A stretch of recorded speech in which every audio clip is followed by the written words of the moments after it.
Next natin i-test guys yung mga clip pan di motor, no?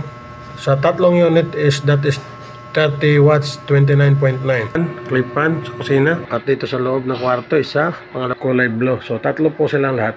Total of 30.2 watts and 30.3.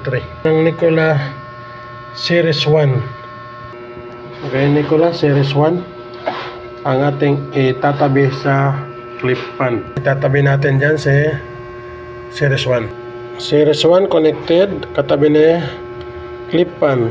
Ang tabi ang clip pan, no? Ayan. So we will wait 2 minutes time delay for protection of all units, para hindi masira po ang ating mga appliances guys. Yan po ang purpose ng time delay. 31.3. Okay guys, nag-click na. So ito na guys ang final 3.4. Yan po, na-save po natin ang ating kuryente. Only remaining 3.4 watts. Guys, thank you so much and God bless.